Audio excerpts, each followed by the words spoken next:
बिस्मिल्लाहिर्रहमानिर्रहीम। आज तक के मुअज़्ज़ज़ नाज़रीन अस्सलाम वालेकुम। अब किस नंबर 336 मुलाहिज़ा फरमाएं। क्या मैंने तुम्हें कोई नुकसान पहुंचाया है? हरगिज़ नहीं। मैंने साफ गोई का मुज़ाहरा किया। फिर तुम मुझसे इतना शाकी और बरगश्ता क्यों हो? मैं तुमसे शाकी नहीं बल्कि तुम्हारी हरकतों के तफ़ैल मैं एक अजीब कोफ्त में मुब्तला हो गया हूँ। मैंने उसके चेहरे के तासरात को समझने की कोशिश करते हुए कहा, मैं अपने फितरी तजस्सुस से मजबूर हूँ। जब तक तुम्हारी असलियत नहीं जान लूंगा मुझे करार नहीं आएगा। अपनी असलियत के बारे में तो मैं तुम्हें बता चुका हूँ। वो ठहरे हुए लहजे में बोला, मैं वहीदान हूँ। तुम मेरे अंदर कोई खामी तलाश करो। मैंने उसे टटोलने वाली नजर से देखा और गंभीर आवाज में कहा, तुम्हारे अंदर की खामी पकड़ने के लिए तुम्हें अंदर तक खोलना होगा। फिक्र ना करो, मैं बहुत जल्द तुम्हारी हकीकत तक पहुंच जाऊंगा। तुम ज्यादा दिनों तक मुझे फरेब नहीं दे सकोगे। उसका चेहरा बुझ सा गया और आंखों में दुख लहराने लगा। वो खफगी अमेज लहजे में बोला, वहीदान तुम्हारा रवैया ठीक नहीं है। मैंने अभी तक तुम्हारे साथ कोई बुराई नहीं की बल्कि तुम्हें फायदा ही पहुंचाया होगा। वो एक लम्हे के लिए खामोश हुआ, फिर भर्राई हुई आवाज में बात को आगे बढ़ाते हुए बोला, मैंने तुम्हें डार्लिंग नामी उस बिल्ली के शर से बचाया, साहिल की निशानदेही की, फिर डिफेंस वाली कोठी पर तुम्हारे लिए राह हमवार की। तुम मेरे खुलूस को कोई अहमियत नहीं दे रहे, उल्टा मुझ पर शक कर रहे हो। तुमने जो कुछ किया अपनी मर्जी से किया है। मैंने कहा। वो बोला, मैंने जो कुछ किया तुम्हारी भलाई के लिए किया है। अगर तुम मेरे इतने ही खैर ख्वाह हो तो फिर मेहरबानी फरमाकर मुझे अपनी असलियत के बारे में सही सही बता दो। मैंने उसकी आंखों में झांकते हुए ठोस लहजे में कहा, क्या तुम कोई और टाइप की शय हो? वैसे मेरी मालूमात के मुताबिक तुम औरा नस्मा, हमजाद या पैकर लतीफ की तारीफ पर पूरे नहीं उतरते। वो इस बात में गर्दन हिलाते हुए बोला, तुम्हारी मालूमात बिल्कुल दुरुस्त है, मैं उनमें से कुछ भी नहीं हूँ। फिर तुम क्या हो? मैंने चिढ़ कर पूछा। वो एक तवील सांस खारिज करते हुए बोला, मैं तुम्हारा परतू हूँ। परतू? मैंने बेयकीनी से उसे देखा। तुम कहाँ से आ गए भाई? वो सरसराती आवाज में बोला, तुमने खुद मुझे बेदार किया है अपनी योगा और ची की मशकों से। तुम मुझे ची की एक मादी शक्ल समझ लो। मैं हैरत और दिलचस्पी के मिले जुले तासरात के साथ उस परतू को देख रहा था। पिछले चंद रोज से मैं उसे अपने साथ अजीबो गरीब कैफियत को महसूस कर रहा था और उसे ची की एडवांस मशकों का समर समझता था, और अब ये परतू भी मेरे एहसासात की तस्दीक कर रहा था। मैंने उसे चंद वाकयात के बारे में मुख्तसरन बताया और पूछा, क्या इसमें तुम्हारा कोई खात है? तुम ठीक कह रहे हो। वो धीमी मुस्कुराहट के साथ इस बात में सर हिलाते हुए बोला, मैं बाज़-औक़ात तुम्हारे बहुत करीब आ जाता हूँ लेकिन तुम मुझे देख नहीं पाते, और कभी मैं तुमसे कुछ फासले पर चला जाता हूँ, जैसा कि इस वक्त मैं यहाँ मौजूद हूँ और तुम्हें नजर आ रहा हूँ, क्योंकि इस वक्त मैं मुकम्मल मादी शक्ल में हूँ। जब मैं मादी शक्ल में नहीं होता तुम्हें दिखाई नहीं देता, तुम सिर्फ मुझे महसूस कर सकती हो। और तुम कब तक मुझसे चिमटे रहोगे? मैंने बेजारी का इजहार किया। वो शाह की नजर से मुझे देखने लगा। तुम बहुत संग दिल हो वहीदान, मेरे लिए ऐसे सख्त अल्फाज इस्तेमाल कर रहे हो जैसे मैं ख्वाह मुखा तुम्हारे पीछे पड़ गया हूँ। हालांकि मैं तुम्हारी ची की मशकों के नतीजे में नमूदार हुआ हूँ। मैं तो एक ऐसी ढाल हूँ जिससे तुम बहुत से फायदे उठा सकती हो। मुझे ऐसी ढाल की जरूरत नहीं जिसके अंदर वार रोकने की मुकम्मल कुदरत ना हो। मैंने एक खास हवाले से उस पर तंज किया, ऐसी लंगड़ी हमदर्दी से मैं ऐसे ही अच्छा हूँ। वो मेरा इशारा समझते हुए बोला, तुम चौधरी दिलदार की कोठी पर पेश आने वाले वाकयात के बारे में मुझे तनकीद का निशाना बना रहे हो ना? क्या मुझे ऐसा नहीं करना चाहिए था? मैंने तुलसी से कहा, अगर तुम्हें मालूम था कि साहिल उस कोठी पर मौजूद नहीं तो फिर ड्रामे की क्या जरूरत थी? और अगर तुम इस हकीकत से वाकिफ नहीं थे तो फिर तुम्हारी इस माजूर दोस्ती का मुझे क्या फायदा? मैं वाकई ये नहीं जानता था कि साहिल को उस कोठी से कराची रवाना किया जा चुका है। वो निदामत अमेज अंदाज में बोला, अभी मैं पक्का नहीं हुआ हूँ। तुम बाकायदा किसी उस्ताद की निगरानी में ची की मशकें नहीं कर रहे हो, इसलिए मैं भी मेच्योर हूँ और तुम्हें भी मुझ पर तसर्रुफ हासिल नहीं है। क्या कहना चाहते हो? मैंने उससे घूरा। तसर्रुफ से तुम्हारी क्या मुराद है? वो सादगी से बोला, यही कि तुम अपनी मर्जी से मुझे अपने पास नहीं बुला सकते और ना ही अपने हस्बे मंशा मुझसे काम ले सकते हो। मैं एक ऐसा चैनल हूँ जो किसी भी वक्त तुम्हारे टीवी पर ट्यून हो जाता हूँ और अपनी बिसात के मुताबिक तुम्हारी मदद करने की कोशिश करता हूँ। मैंने उसकी बातों में दिलचस्पी लेते हुए मशाक लहजे में इस्तफसार किया, तुम पर मुकम्मल तसर्रुफ हासिल करने के लिए मुझे क्या करना होगा? किसी माहिर उस्ताद की जेर निगरानी अगर तुम ची की एडवांस मशकें करो तो ये इख्तियार तुम्हें हासिल हो सकता है। वो मशवरा देने वाले अंदाज में बोला, वरना तुम और मैं इस मामले में यूं ही अधूरे भटकते रहेंगे। क्या तुम अपनी मर्जी से मादी और मावराई हालत में आ सकते हो? मैंने पूछा। नहीं, वो कतिये से बोला, मुझे इसका इख्तियार नहीं है। अलबत्ता अगर तुम मेरे मशवरे पर अमल कर लो तो ये कुदरत हासिल कर सकती हो। मैंने हकीकत बयानी से काम लेते हुए कहा, मेरे पास सोने और खाने का वक्त नहीं। किसी कामिल उस्ताद को कहाँ से तलाश करूँ और फिर उसकी निगरानी में कब ची के एडवांस मशकें करूँ? काश मेरे उस्ताद मोहतरम मास्टर हैंग पाई आज जिंदा होते तो वो इस सिलसिले में मेरी मदद कर सकते थे। मैंने ची के बारे में जो कुछ सीखा मास्टर हैंग पाई ही से सीखा। आज के इंसान के पास हर काम के लिए वक्त है, लेकिन इबादत, रियादत और मोहब्बत के लिए उसे फुर्सत मैसर नहीं। मेरे सामने बैठे हुए बकौल खुद मेरा परतू बरमी से बोला, वो अगर ये तीनों या इनमें से कोई एक या दो काम भी करता है तो रयाकारी मुनाफकत के साथ दुनिया वालों को दिखाने के लिए, माशरे की नज़र में मोहतरम और मुअज़्ज़ज़ नजर आने के लिए, जबकि इबादत, रियाजत और मोहब्बत को कभी नाप तोल और खाना पूरी के लिए नहीं करना चाहिए। इन कामों की रूह से फायदा उठाने के लिए उन्हें इख्तियार करना पड़ता है, पूरी संजीदगी और जिम्मेदारी के साथ, फिर कहीं जाकर फैज हासिल होता है। मैंने सवालिया नजरों से उसे देखा और पूछा, मेरे साथ नत्थी होने से पहले क्या तुम किसी यूनिवर्सिटी में लेक्चरर थे? क्या मैंने कभी तुम पर एतराज किया कि तुम मार्शल आर्ट्स और योगा पर लंबे लंबे भाषण क्यों और कैसे दे लेती हो? वो मेरे सवाल की तय में पहुंचते हुए बोला, मिस्टर वजदान, मैं तुम्हारा परतू हूँ। तुम्हारी शक्ल सूरत, खूब आदात और इतवार की मुकम्मल झलक मुझ में मौजूद है। यार मिस्टर परतू, मैंने बेतकल्फी से उसे मुखातिब किया, तुम मेरा एक काम तो कर दो, मैं जिंदगी भर तुम्हारा एहसान मत रहूंगा। वो इंजदा अंदाज में मुझे देखने लगा, गोया इस वक्त वो फेस रीडिंग नहीं कर रहा था, वरना वो मेरे आदाइम तक पहुंच जाता। मैंने उसे गुमगू की कैफियत में देखा तो वजाहत करते हुए कहा, तुम मेरा पीछा छोड़ दो और जहाँ सींग समाए उधर का रुख कर लो, मुझे तुम्हारी मदद या हमदर्दी की जरूरत नहीं। उसने बुरा सा मुंह बनाया और गहरी संजीदगी से बोला, तुमने मुझे अपनी बेसमत मशकों से अधूरा तखलीक किया है। मैं दरमियान में लटक कर रह गया हूँ, ना बा इख्तियार हूँ और ना ही बे इख्तियार, इधर का रहा और ना उधर का।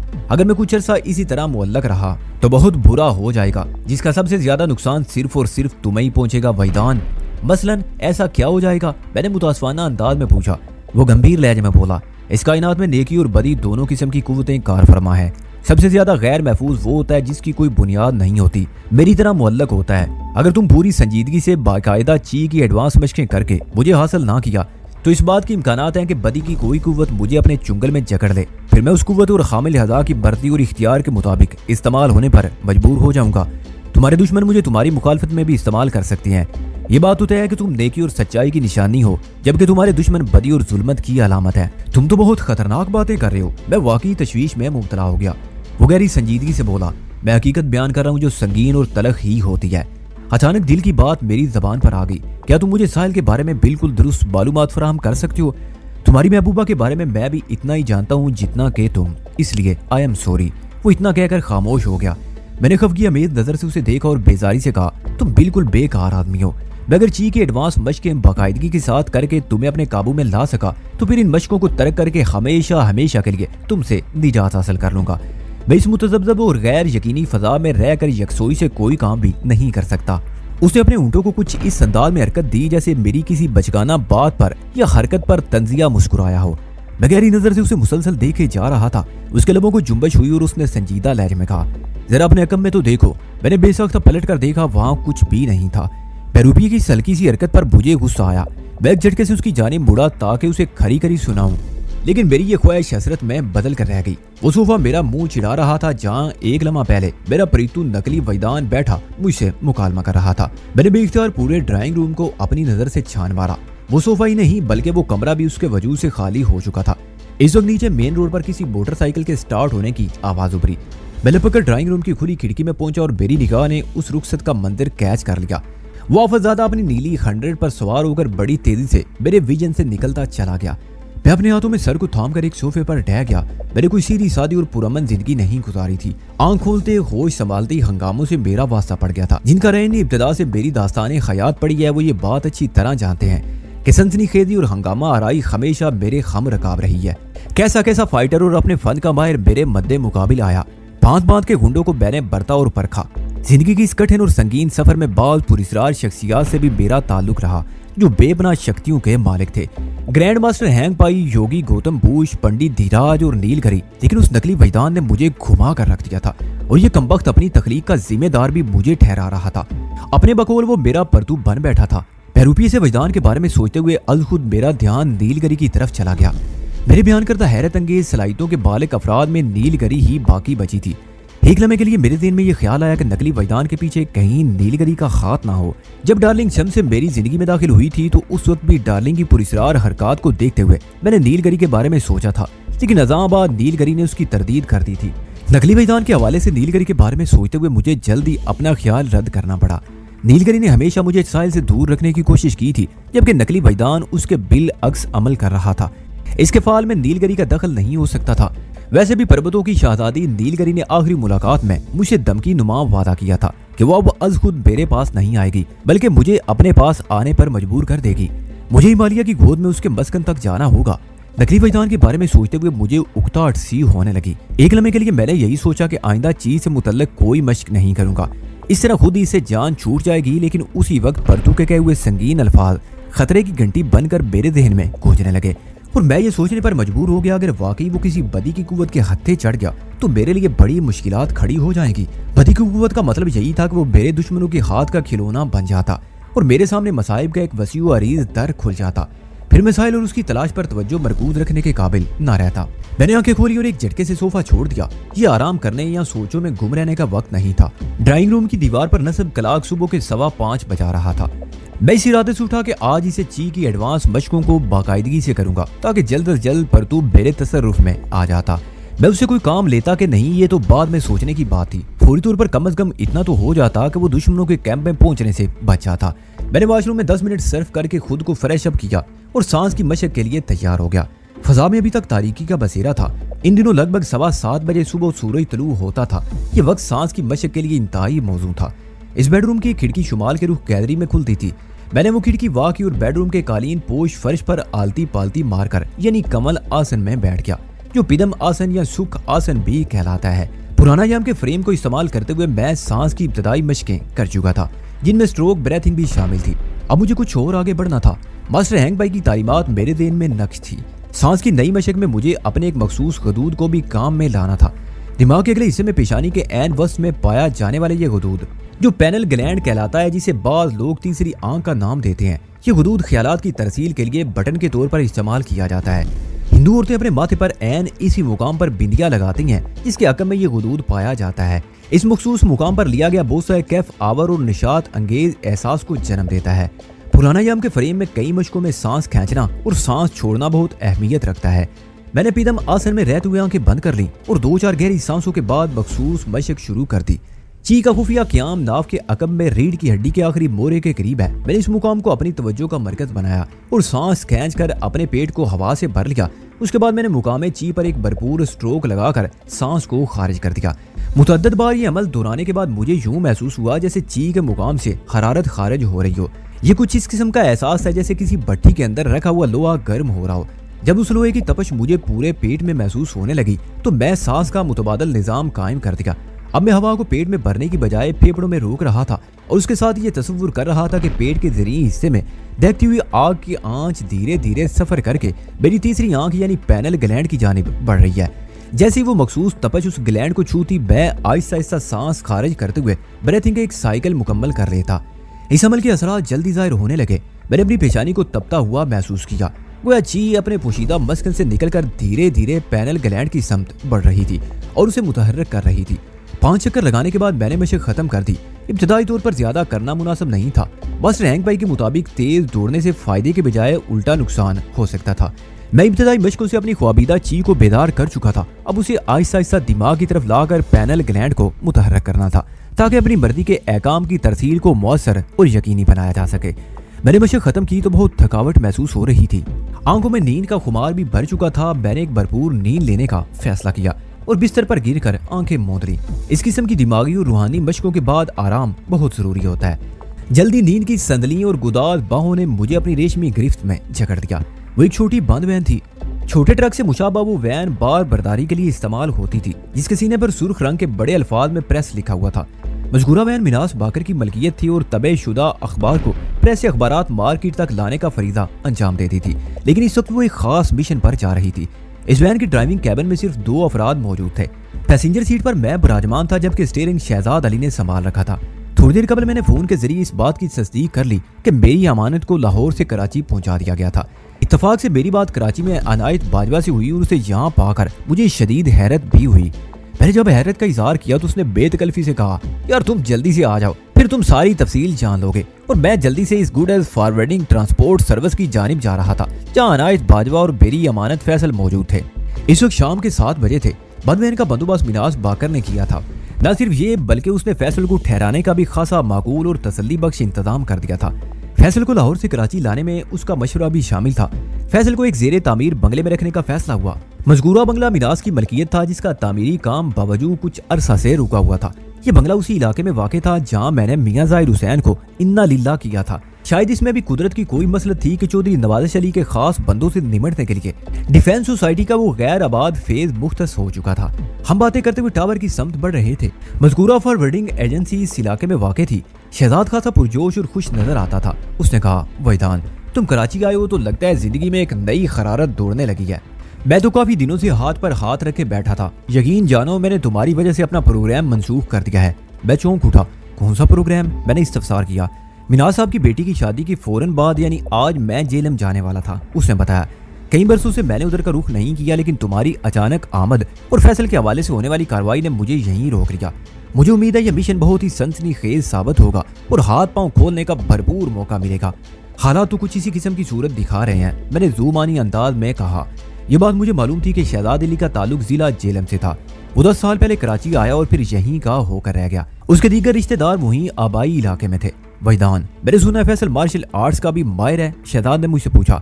मैंने जवाब दिया, तुमने बिल्कुल ठीक सुना है। उसे इस मैदान में लगभग 10 साल लगाए हैं। मेरी मालूमात के मुताबिक वो ब्लैक बेल्ट सेकंड डान है। किसी जमाने में मुझे भी जोडू कराटे सीखने का बहुत शौक था, शहजाद ने बताया। मैंने क्लब में दाखिला भी लिया और उन फनून में खासी हद तक महारत भी हासिल कर ली, लेकिन ब्लैक बेल्ट तक ना पहुंच सका। कराची आने के बाद मसरूफियत ने किसी तरफ ध्यान देने की फुर्सत दी। अलबत्ता कभी कभार हाथ पांव चलाने का मौका जरूर मिल जाता है। वो चंद लम्हात के लिए मुतवक्किफ हुआ, फिर पूछने लगा, ब्लैक बेल्ट तो मास्टर को दी जाती है ना? हाँ, ये मास्टर बेल्ट कहलाती है, मैंने कहा। इसके बाद डान शुरू हो जाते हैं। वो ड्राइविंग पर तवज्जो मरकूज रखते हुए ख्याल अफरोज लहजे में बोला। उसका अंदाज खुद कलामी का सा था। White, yellow, orange, green, blue, brown, golden, brown और ब्लैक, लेकिन मैं तो ग्रीन बेल्ट से आगे ना जा सका। ये भी बहुत है, मैंने कहा। शहजाद मार्शल आर्ट्स अमल का नाम है। जो शख्स जितनी ज्यादा प्रैक्टिस करता है वो उतना ही परफेक्ट हो जाता है। बेल्ट वगैरह से कुछ ज्यादा फर्क नहीं पड़ता। फिर चंद लम्हा तक खामोश रहने के बाद मैंने उससे इस्तफसार किया, तुमने फवाद के मामले में क्या पेश रफ्त किया है? वो ख्यालात की दुनिया से बाहर आ गया। मैंने अपने जिस दोस्त का जिक्र किया था ना, उसका नाम सरमद है। मैं आज दिन में उससे जाकर मिला और मुझे मालूम हुआ फवाद उस बिल्डिंग के फ्लैट नंबर 402 में गुलाम जिलानी नामी एक शख्स के पास आता है और आजकल वो रोजाना वहां जा रहा है। ये कहाँ हम इतला थी। मैंने शहजाद से पूछा, तुम्हारा दोस्त सरमद किस फ्लैट में रहता है? 302 में, उसने बताया। यानी सरमद वाला फ्लैट गुलाम जिलानी के फ्लैट के ऐन नीचे है। बिल्कुल यही बात है, वो ताइदी अंदाज में बोला। मैं गहरी सोच में डूब गया। फिर चंद लम्हात के बाद अगर फवाद रोजाना वहां जा रहा है तो फिर उसे शिकार किया जा सकता है। घात के लिए सरमद का फ्लैट खासा मौजू साबित होगा। शहजाद ने एक मरतबा फिर मेरी तायद की। मैंने कहा, तुम गुलाम जिलानी नामी उस शख्स के बारे में भी मालूमात हासिल करने की कोशिश करो। अगर फवाद वहां आ रहा है तो ऐन मुमकिन है गुलाम जिलानी भी CFK से वाबस्ता हो। CFK क्राइम फ्री कराची नामी वो ढकोसला तंजीम शहजाद से खुफिया नहीं रही थी। गुलिस्तान जोर वाले मिशन में वो शुएब गौरी और उसकी तंजीम के बारे में काफी कुछ जान चुका था। मजीद मिनाज बाकर ने बता दिया था क्योंकि वो शहजाद पर बहुत भरोसा करता था। हम अपनी मंजिल पर पहुंच गए। अनायत बाजवा एक दुबले पतले दराज कामत शख्स के साथ एजेंसी के बाहर ही खड़ा नजर आ गया। मुझ पर नजर पड़ी तो वो सीधा मेरे पास आ गया। इसी दौरान में हम गाड़ी से बाहर आ गए थे। रस्मी अलैक्स के बाद मैंने पूछा, बाजवा जी आप यहाँ कराची में? मैं तुम्हारी हैरत अभी दूर कर देता हूँ, बस इतना समझ लो कि ये सब फरीद पाशा का किया धरा है। वो अपनी तोंद को थरथराते हुए बोला, फिर मेरी जानिब हाथ बढ़ाते हुए कहने लगा, इस वैन की चाबियां तो जब तक तुम्हारी अमानत इस वैन में मुंतकिल हो हम थोड़ी गपशप कर लेते हैं। मैंने शहजाद को इशारा किया तो उसने चाबियों वाला गुच्छा बाजवा को दे दिया। बाजवा वो चाबी अपने करीब खड़े हुए लंबे तिरंगे शख्स की जानिब बढ़ा दी। वो वहां से जाने लगा तो मैंने पूछा, क्या मेरी अमानत को कहीं और रखा गया है? हाँ, बाजवा ने इस बात में गर्दन हिलाई। एहतियात के पेश नजर ऐसा किया गया है। तुम तो जानते हो सोराखदार संदूक का मामला कितना हसास है। किसी को इसकी बनक भी पड़ गई तो हम सब के लिए बड़ी मुश्किलात खड़ी हो जाएंगी। तुम फिक्र ना करो, अभी थोड़ी देर में ये आदमी अमानत को तुम्हारी वैन में रखकर ले आएगा। ये तुमने अच्छा किया, उसने जाती हुई वैन की जानिब इशारा करते हुए कहा। ऐसे कामों के लिए बंद गाड़ी ही मुनासिब रहती है। फिर तुम्हारी वैन पर तो प्रेस का लफ्ज भी किसी गार्ड के मानंद मौजूद है। मुझे उम्मीद है तुम अपनी अमानत के साथ बाहिफाजत मंजिल पर पहुंच जाओगे। इधर नजदीक एक देर हाउस में तुम्हारी अमानत को रुकवा दिया था मैंने। ऐसे मामलात में इस किस्म की एहतियात तो करना पड़ती है ना। वो सब तो ठीक है, मैंने कहा, लेकिन आप किस चक्कर में यहाँ मौजूद हैं? उसने जवाब देने से पहले सवालिया नजर से शहजाद अली की तरफ देखा। मैंने सर की मखसूस जुम्बश से बाजवा को बावर कराया कि शहजाद भरोसे का आदमी है। वो इस बात में गर्दन हिलाते हुए बोला, ये सब फरीद पाशा की मेहरबानी से हुआ है। आओ मैं तुम्हें कुछ और भी दिखाऊं। बात खत्म करते उसने एजेंसी के दफ्तर की जानिब कदम बढ़ा दिए। मजबूरन हमें भी उसकी तकलीद करना पड़ी। फिर जैसे ही मैंने दफ्तर में कदम रखा मैं उछल कर रह गया। एक कुर्सी पर जरगुल बैठी थी। मुझ पर निगाह पड़ते ही वो खिल उठी।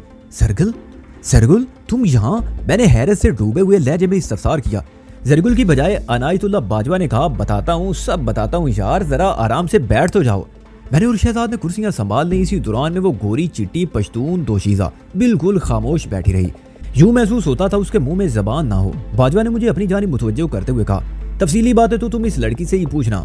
मैं तो पाशा की फरमाइश पारी से लाहौर से कराची लाया हूँ और उसके लिए मुझे अपनी गाड़ी में एक लंबा चौड़ा सफर करना पड़ा है। यकीन जानो मेरे बदन का जोड़ जोड़ दुख रहा है। वही लम्हे के तवक्कुफ के बाद दोबारा गोया हुआ, चलो एक लिहाज से ये अच्छा ही हुआ। इस तरह मैं कराची में बहुत से लोगों से कारोबारी मुलाकातें भी कर लूंगा। यहाँ आने का बहाना तो बन गया, वरना निकलने का मौका कहाँ मिलता है। आप फरीद पाशा की किसी मेहरबानी का जिक्र कर रहे थे। मैंने बाजवा को पटरी से उतरते हुए देखा तो याद दहानी के अंदाज में कहा, मैं उसी तरफ आ रहा हूँ। वो बातूनी शख्स जल्दी से बोला, तुम्हारे जाने के कुछ ही देर बाद जरगुल मेरे दफ्तर में आई और मुझसे कहने लगी, मैं भी कराची जाऊंगी। मैंने पूछा, इस सिलसिले में मैं क्या कर सकता हूँ? उसने कहा, मुझे अनाज वाले ट्रक के साथ जाने दो। ये एक अजीब और नामुमकिन सी बात थी। मैंने उसे टालना चाहा तो उसने कहा, मैं फरीद पाशा से इसकी बात करा दूं। ये पहले तुम्हारे साथ मेरे दफ्तर से होकर जा चुकी थी। और भाई, आपने जिस तरह मुझे आधी रात से घुमा कर रखा हुआ था, उससे आप लोगों की अहमियत का मुझे अंदाजा हो गया। मैंने सैयदपुर में फरीद पाशा से इसकी बात करा दी। इससे पाशा से पता नहीं क्या गटपट की कि इसने मुझे कहा मैं भी ट्रक के साथ कराची जाऊंगा और इस लड़की को अपने हमरा लेकर जाना होगा। बस ये है सारा किस्सा। बाजवा ने दोनों हाथ फैलाए और बोला, अब तुम अपनी संदूक बंद अमानत के साथ साथ इस जबान बंद अमानत को भी वसूल कर लो। मैंने जरगुल को हैरत से देखा और पूछा, तुमने फोन पर फरीद पाशा से क्या बात की थी? बता दूंगी, जरा फुर्सत तो मुयस्सर आने दो। वो मानी खेज अंदाज में बोली, अभी तो तुम्हें बहुत से किस्से सुनना है। मैं अपनी दास्तान सुनाए बगैर चैन से नहीं बैठूंगी। मैं उस गुलाब रंगत पश्तून दोशीजा के बारे में सोचने लगा। अभी ये कल सुबह ही की तो बात थी जब मैं लाहौर में था। सरगुल ने हमारे साथ कराची आने की ख्वाहिश जाहिर की थी और जब हमने उसे सूरत-ए-हाल से आगाह किया तो उसने इंतहाई गैर मुतवक्के रवैये का मुजाहरा किया और वो ये कहते हुए गाड़ी से उतर गई, मुझे जाना होगा, मेरी मंजिल मुझे पुकार रही है। मैंने एक लम्हे के लिए भी नहीं सोचा था कि इतनी जल्दी कराची में जरगुल से दोबारा मुलाकात हो जाएगी। मैंने उसके तेवर से भांप लिया कि सरे दस्त वो मेरे किसी इस्तफसार का जवाब नहीं देगी, लिहाजा मैंने सवाल करने से इज्तनाब बरता और मौजूदा सूरत हाल पर गौर करने लगा। थोड़ी देर बाद मुझे इतला मिल गई कि मेरी अमानत के साथ बंद वैन एजेंसी के दफ्तर के बाहर पहुंच गई है। मैं उठकर खड़ा हो गया। फिर हम सब दफ्तर से निकल आए। अनायतुल्लाह बाजवा ने अपनी जिम्मेदारी निभाते हुए मुझे अमानत चेक करवाई और कहा, इस संदूक की सेटिंग से पहले मैंने एहतियातन इसके अंदर खाने पीने की चंद एशिया भी रख दी थी ताकि अगर ये बंदा होश में आ जाए तो इन एशिया पर मुंह मार सके। मेरे ख्याल में इसने कुछ मुंह मारी की कोशिश तो की है। मैंने बहू और उस संदूक के अंदर मौजूद फैसल का जायजा लिया और बाजवा की बात से इत्तफाक करना पड़ा। हाथ पांव बंधे होने के बावजूद भी उसने मुंह के जरिए अपने मेदे में कुछ उतारने की कोशिश की थी। बाजवा ने मज़कूरा एशिया उसकी पहुंच में रखी थी। इस वक्त फैसल नीम बेहोश था। इस तालाबंद संदूक की चाबी मेरे पास महफूज थी। मैंने अनायतुल्लाह बाजवा का बेहद शुक्र अदा किया और उससे एक भरपूर मुसाफा करने के बाद वहां से चलाया। ये बताने की जरूरत नहीं कि वापसी के सफर में जरगुल भी हमारे साथ थी। वैन का ड्राइविंग कैबिन खासा कुशादा था। जरगुल खिड़की यानी शीशे वाली साइड में मेरे बराबर बैठी हुई थी। वो बदस्तूर खामोश और संजीदा थी। मैंने महसूस किया शहजाद कनक से बार बार उलझन ज़दा अंदाज में जरगुल को देख चुका था। फिर उसकी तशवीश जबान पर आ ही गई और मुझसे कहने लगा, फैदान, मैं इन मोहतरमा के बारे में कुछ नहीं जानता, मेरी बात को महसूस ना करना। मैं ये पूछना चाहता हूँ क्या इन्हें इस बंगले पर ले जाना मुनासिब होगा? बंगले से उसकी मुराद ज़ेरे तामीर इमारत थी जहाँ हमने फैसल को रखने का फैसला किया था। मैंने कहा, इन मोहतरमा के बारे में जान लो कि ये बड़ी दुश्मनदार और जंगजू खातून है, लिहाजा इस मिशन में इनकी मौजूदगी से कोई खारिज नहीं होगा। वैसे भी ये फैसल वाले मामले से अच्छी तरह वाकिफ है, तुम इसे अपना बाएतमाद साथी भी समझ सकती हो। शहजाद ने गहरी सांस खारिज की और मुतमईन अंदाज में गर्दन हिलाने लगा। ठीक 8:30 बजे हम बंगले पर पहुंच गए। वो बंगला डिफेंस सोसाइटी के एक ऐसे फेज में था जो अभी पूरी तरह आबाद नहीं हुआ था। मुकम्मल और रिहाइश के काबिल बंगलों की तादाद उंगलियों पर गिनी जा सकती थी और जो बंगले वाकई तैयार थे उनमें भी जरूरी नहीं था रिहाइश इख्तियार कर ही ली गई हो। मिनास बाकर वाला बंगला अपनी तामीर के आखिरी मरहल में था। ना मैंने पूछा और ना ही मिनास ने बताया कि इस बंगले की तामीर का काम क्यों रोक दिया गया था। शहजाद ने बंगले के गेट के नजदीक वैन रोकी और एक मखसूस अंदाज में हॉर्न बजाया। उसके बाद गेट खुलने का इंतजार करने लगा। लगभग 15 सेकंड बाद एक गन बरदार शख्स गेट पर नमूदार हुआ और उसने हमारे लिए गेट वाह कर दिया। हम वैन समेत बंगले के अंदर पहुंच गए। गेट दोबारा बंद हो गया। मिनास बाकर ने कुछ सोच समझकर इस बंगले का इंतखाब किया होगा। शहजाद ने मुझे बताया वो पहले भी वहां आता रहता था। मैंने शहजाद और गन बरदार शख्स की मदद से फैसल वाले सुराखदार संदूक को बंगले के एक दूर अफ्तादा कमरे में पहुंचाया। उस कमरे के एक हिस्से में फर्श से छत तक पुराने अखबारात के बंडल रखे हुए थे। मिनास बाकर शायद इसे गोदाम के तौर पर इस्तेमाल कर रहा था। बाद में मुझे मालूम हुआ बंगले के मजीद 2 कमरे अखबारात के बंडलों से भरे हुए थे। हमने संदूक खोलकर फैसल को बाहर निकाला। उसकी हालत दीदरी थी। अब वो पूरी तरह होश में आ चुका था, लेकिन उसकी कसम पर सी मिसाली थी। वो जितने तवील और तकलीफदेह सफर के बाद वहां पहुंचा था, उसे फैसल की मत मार दी थी और संदूक नशीन होने से पहले उसके साथ खासा शानदार सलूक हो चुका था। जितनी देर में मैं फैसल की बंदिशें खोलता, शहजाद ने बंगले के अंदर से जरूरी सामान मुहैया कर दिया जिसका पहले से बंदोबस्त किया गया था। इसी दौरान में गन बरदार रखवाला मुसलसल फैसल को अपने निशाने पर रखे रहा था ताकि वो किसी किस्म की मुहिम जोई के ख्याल से बात रहे। मैंने शहजाद के फराम करदा सामान में से एक हथकड़ी निकाली और फैसल के दोनों हाथ पुश्त पर ले जाकर उसे ये आहिनी जेवर पहना दिया।